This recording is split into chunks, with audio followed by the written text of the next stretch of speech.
నమస్తే అండి అన్నయ్య గారు. నమస్తే అండి. నమస్తే అండి. మీ పేరేం పేరండి? శ్రీనివాస్ గారు. మీరు ఎక్కడి నుంచి వచ్చారు? ఓకే అండి. ఇప్పుడు మీకు ఈ శివాని వెరైటీ ఎట్లా ఉందన్న?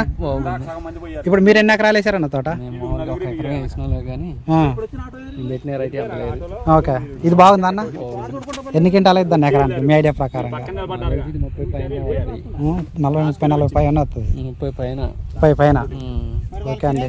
ఇప్పుడు నెక్స్ట్ ఇయర్ మీరు ఈ వెరైటీ వేస్తారా? తప్పకుండా. మీతో పాటు ఎంతమంది రైతులు వచ్చారండి ఇక్కడికి? 14 మంది రైతులు వచ్చారు. 14 మంది రైతులకు కూడా ఈ విత్తనం నచ్చిందా అండి? 100%. ఇప్పుడు ఈ వెరైటీ మీరు చాలా రకాల విత్తనాలు సాగు చేసి ఉంటారు, చాలా వెరైటీలు సాగు చేసి ఉంటారు.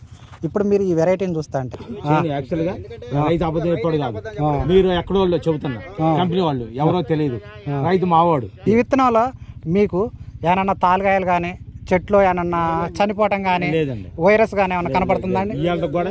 మార్చి నెలాఖరు కూడా మార్చి నెలాఖరు.